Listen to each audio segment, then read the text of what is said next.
Muy buenas tardes muchachos, espero que estén muy bien el día de hoy. Al igual espero que estén muy bien en sus casas, todos sus familiares estén bien. El día de hoy en el tema de ciencias sociales vamos a hablar sobre el absolutismo y la importancia que tuvo este desde el siglo XV hasta el siglo XVIII. Cómo este modelo político que nace de la monarquía va a tener gran influencia en Europa y cómo las consecuencias de esto van a llegar hasta comienzos del siglo XIX, que es cuando se da la Revolución Francesa. El absolutismo se plantea como un tipo de gobierno totalmente monárquico, en donde se concentra todo el poder en el monarca. ¿Listo? Es decir, en el rey. Se concentra su totalidad el poder. Todas las instituciones legislativas, judiciales, etcétera, van a quedar reprimidas comprimidas en una sola persona. Y esa persona va a tomar la decisión de todo lo que tiene que ver con el reino o con el Estado como tal. Hay que mirar que este Estado absolutista va a tener gran importancia gracias a tres monarquías como tal, y son las tres monarquías que va a tener una expansión a ultramar, decir, a lo que es la expansión y la llegada a América, que son la inglesa, la francesa y posteriormente la española. Entonces, digamos, esas grandes potencias del siglo XV al siglo XVII aproximadamente son las que van a tener gran auge y a la vez muchos conflictos entre ellas. Surge en Francia este modelo político, este modelo de gobierno nace bajo la batuta de Luis XIV. Como ustedes vieron en la biografía de Luis XIV, muestra cómo esa persona fue acumulando tanto poder, pero tanto poder, que hizo que todas las instituciones políticas desaparecieran, que la nobleza y el clero ya no tuvieran tanta participación en su gobierno, sino que solo se dedicaran a tributar. ¿Qué es tributar? A pagar impuestos. Eh, el poderío de Luis XIV va a ser tan amplio que muchas monarquías van a copiar su modelo. Lo primero, digamos, los monarcas avaros de poder siempre querían gobernar a su modo. Digamos, solo hay una monarquía que hacia el 1221 aproximadamente que va a terminar su absolutismo, que es la monarquía inglesa, que es cuando los burgueses le proponen una carta magna. Una carta magna es como una nueva constitución donde ellos le exigen que el poder del monarca tiene que ser limitado y que para eso debe existir un parlamento de nobles, como actualmente lo vemos en Inglaterra, y hay una monarquía que la reina como tal, pero hay un parlamento en donde son elegidos ciudadanos y que establecen ahí para manejar el gobierno y también para limitarle el poder a la monarquía, digamos, sería la única. Pero en Francia y posteriormente en España, ese modelo absolutista va a tener gran influencia. El poderío absolutista del monarquismo va a tener características que van a hacer que cumpla ciertas funciones.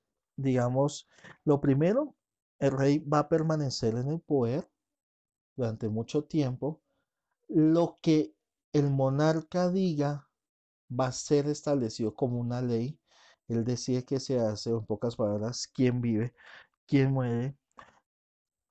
Al contrario de lo que se llevaba en la Edad Media, digamos, al contrario de lo de la Edad Media, que cuando había un combate, una batalla, el monarca llamaba a sus señores feudales tenían sus propios ejércitos y apoyaban a la monarquía. En este momento, el rey tiene su propio ejército, es decir, ya está el surgimiento de los ejércitos nacionales como tal. ¿Por qué lo hacía? Bueno, primero, él ya empieza a ver que necesita una seguridad propia, a la vez necesita lealtad de esa parte de seguridad, y por lo tanto lo hace de este modo. La iglesia, la iglesia empieza a tener limitaciones. Antes sabemos que en la Edad Media la iglesia era quien a veces podía estar por encima de la cabeza del monarca, podía estar por encima y podía ejercer poder, pero en este momento en el absolutismo la iglesia católica pierde mucho su poder, como es tal que el monarca puede decidir cuando puede expulsar a un sacerdote, cuando puede expulsar como tal a un monje, lo puede hacer, o un cardenal en estos casos. Él los puede cambiar a su antojo cuando él lo desee, cuando ya lo que vimos de la reforma protestante, ya Enrique VIII, cuando se establece como tal con la reforma protestante y la creación de la iglesia anglicana, que es muy diferente a la iglesia católica y la iglesia protestante cristiana, en donde la cabeza de esa iglesia no es el papa, sino es el monarca como tal. Él también establece esas limitaciones de en cuanto a la fe hasta dónde puede llegar. Entonces, el poder del Papa, el poder de la Iglesia en esos absolutismos nomás queda relegado a consejero. ¿Listo? Solo va a aconsejar, oye, no pilas con esto, tal, etcétera. Pero de ahí para allá no tiene gran poderío frente a esta parte que más que todo es la constitución del Estado como tal. Como vemos en la imagen, la coronación y el establecimiento, vamos a mirar la construcción de la imagen, se ve que la parte de la iglesia, la parte de la nobleza y más que todo el rey está por encima del pueblo. ¿Listo? Ahí tenemos la parte del escudo, digamos el escudo de armas. Para entenderlo un poquito, muchachos, el escudo de armas es el símbolo familiar que nosotros podemos decirlo es el apellido. ¿Listo? El apellido que nosotros tenemos desciende de un escudo de armas. Pongo un ejemplo. Mi escudo de armas es mi apellido Valencia, que es un escudo que nació durante la monarquía española y por lo tanto tiene una descendencia. Igual cada uno de sus apellidos tiene una descendencia y muchos de esos apellidos descienden de esa parte noble o esa parte casta de la España del siglo XV. Entonces aquí se ve mucho lo que es eso. Ahora, vemos que el poderío del absolutismo está por encima de todo en eso, ¿vale? Pero también vamos a empezar a ver que la burguesía, esa burguesía que empieza a surgir, que muchas veces empieza a tener más poder que la misma nobleza, empieza a apropiarse de ciertos espacios políticos y va a ser el gran cambio sociopolítico que va a enfrentarse ya con la Revolución Francesa en 1789, donde surge la burguesía como tal, que es uno de los temas que muy posteriormente vamos a ver. La Europa del siglo XV, como vemos en el mapa, se ve muy dividida, a la vez se ven unos territorios muy extensos. Tenemos la parte de España, ¿cierto? Tenemos también la parte de Francia, que también ahí va a empezar las disputas con, posiblemente con lo que es el imperio prusiano o la parte teutónica que son los alemanes. Italia siempre ha sido unos principados, por eso es que vemos pequeños territorios ahí en la bota itálica y más allá lo que va a ser el imperio austrohúngaro.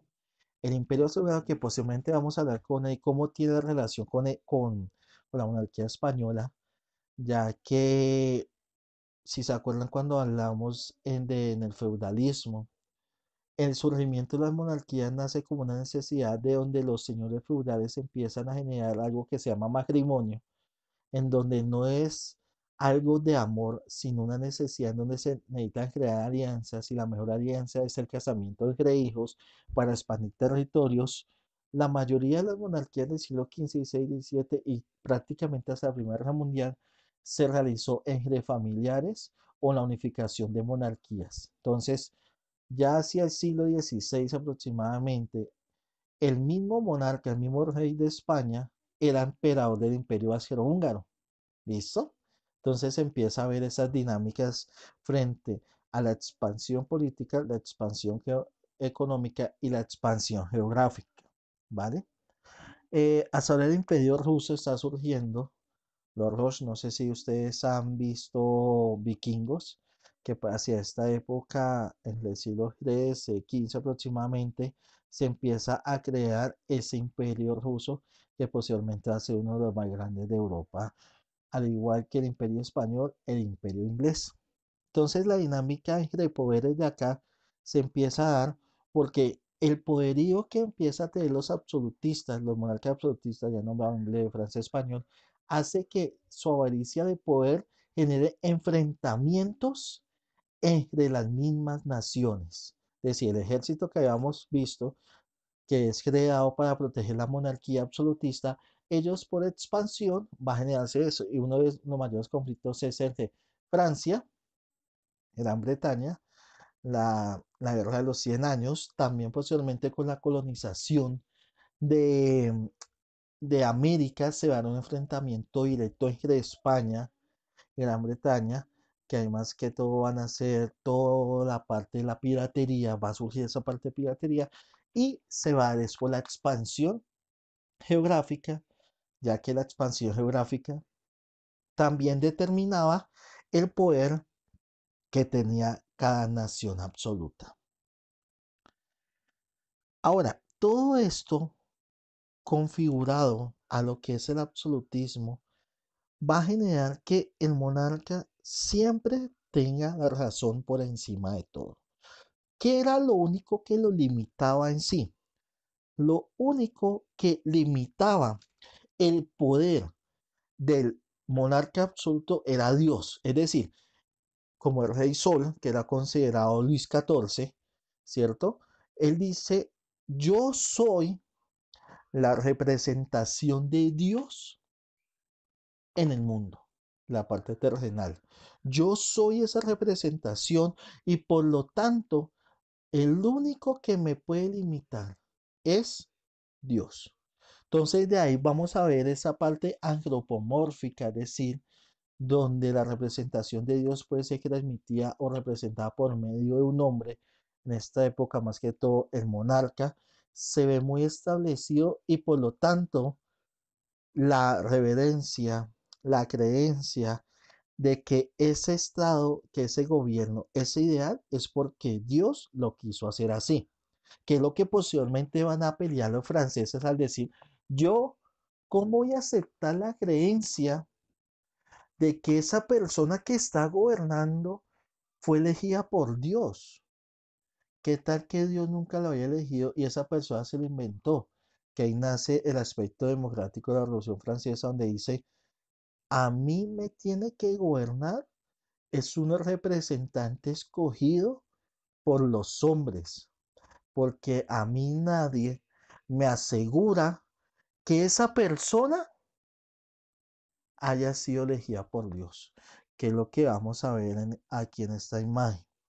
Cuando ya llegamos a final del siglo XVIII, exactamente 1789, con la Revolución Francesa, que es cuando desaparece todo ese poderío absolutista donde las personas, como ya había comentado, dudan de que esa persona tenga una parte divina o divinidad, que haga parte de Dios. También los cobros excesivos en los impuestos, los gastos excesivos por parte de la monarquía en fiestas, joyas y lujos, y también el pueblo que está muriendo de hambre. Digamos, esas son unas bases muy importantes para acabar totalmente con el absolutismo. Digamos, ya el último en ese momento que va a tomar parte de ese absolutismo en Francia va a ser Luis XVI, que es el que va a pasar por la guillotina, al igual que su esposa María Antonieta.